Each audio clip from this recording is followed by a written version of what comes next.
Apa itu self-forgiveness therapy atau terapi pemaafan diri? Assalamualaikum warahmatullahi wabarakatuh. Bersama dengan Abdul Rais, Certified Hypnotherapy, terapis mental kesehatan bersertifikasi.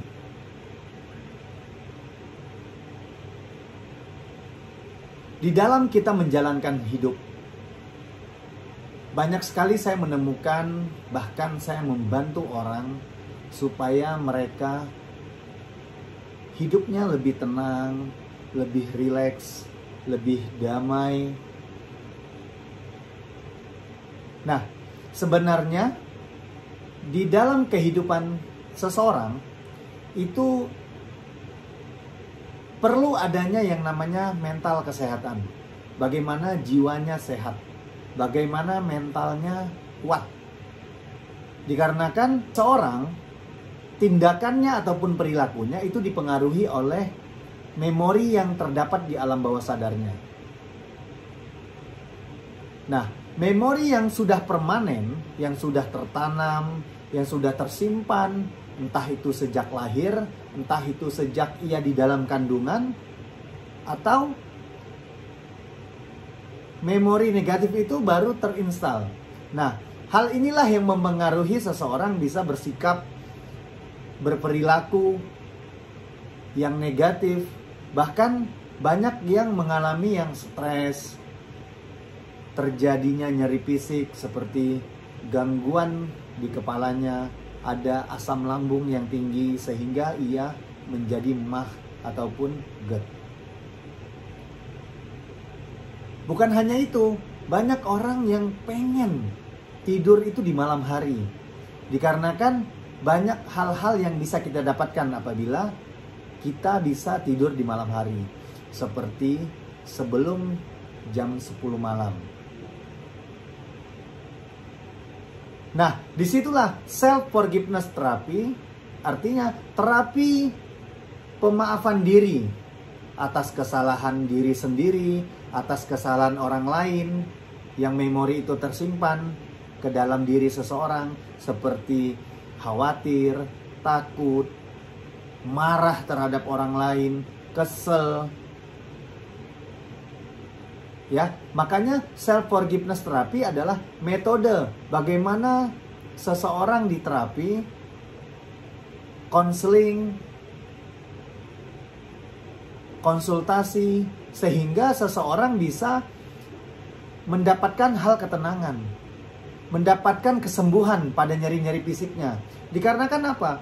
Dikarenakan saat ia berkonsultasi kepada terapis mental kesehatan, setelah itu ia dibuatkan kondisi gelombang otak alfa, bahkan theta, bisa disebut dengan deafening, trance, ya. Kondisi seperti inilah yang seseorang ditanamkan atau diinstal program baru di alam bawah sadarnya, sehingga nyeri-nyeri yang terdapat pada lambungnya, nyeri yang terjadi pada kepalanya, bahkan pada tubuh yang lainnya, itu bisa hilang, bisa sembuh.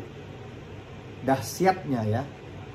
Dikarenakan apa? Saya ulangi lagi, di kepala seseorang ada yang namanya pikiran sadar, pikiran tak sadar, pikiran bawah sadar. Nah, pikiran sadar ini hal-hal yang terlihat. Jadi kalau sakit mahnya, sakit lambungnya, sakit kepalanya, seseorang menggunakan logika. Artinya menyembuhkan ia dengan minum obat, beli obat.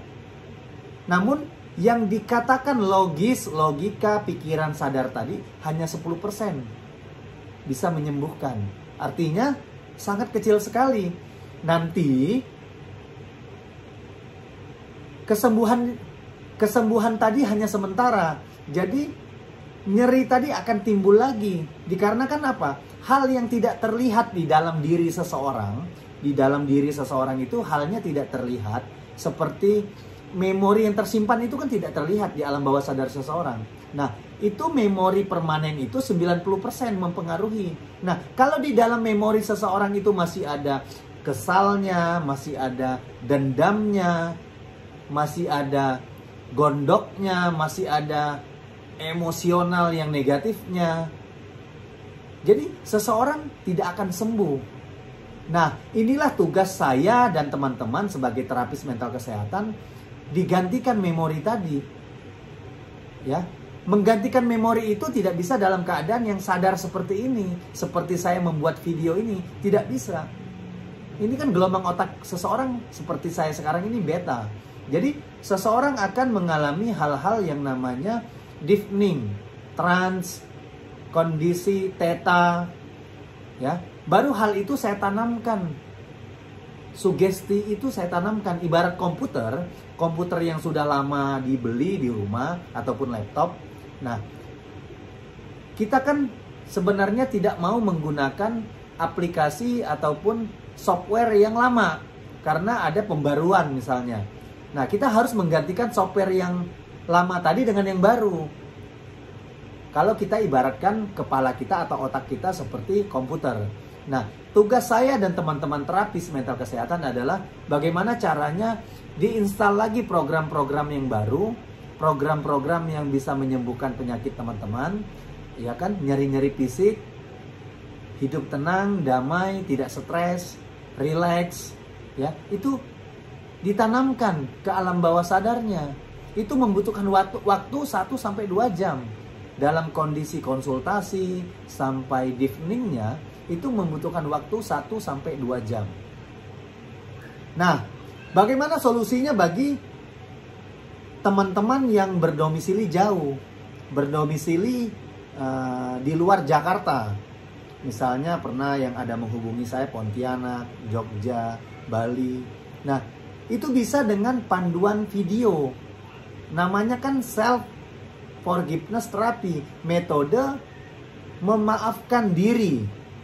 Nah, nanti di video itu teman-teman belajar bagaimana memaafkan diri, menurunkan gelombang otak, sehingga teman-teman bisa praktek. Sewaktu-waktu ada waktunya, kapan video itu, panduan video itu dipraktekkan, ya, di saat bangun tidur dan di saat mau tidur. Nah, untuk lebih mendalami hal-hal seperti itu, bagaimana cara kerja pikiran, bagaimana level perasaan kita berada di level perasaan power, istilahnya level emosi kita tuh tetap positif, tidak negatif. Artinya saat merespon segala hal itu tetap tenang, tetap rileks, tetap damai. Nah, teman-teman bisa belajar di seminar Zoom yang saya adakan. Nah, di situ nanti saya akan ulas bagaimana istri saya sendiri bisa muncul batu di empedunya, sehingga empedunya harus diangkat dan dioperasi. Itu dikarenakan apa? Dikarenakan terakses level-level perasaan ataupun emosi-emosi negatif di dalam diri kita, di dalam perasaan kita.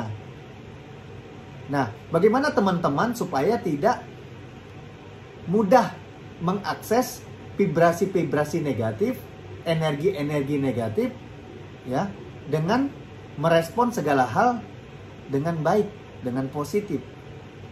Masih banyak lagi apa yang teman-teman pelajari. Nah, saat nanti teman-teman belajar, saya akan berikan e-book panduan sebelum mengikuti Zoom. Jadi 2 hari sebelum dilakukan Zoom, teman-teman, Bapak Ibu bisa mendapatkan panduan e-book sebelum mengikuti Zoom. Ya. Bahkan saya juga membuka seminar offline di kelas, ya.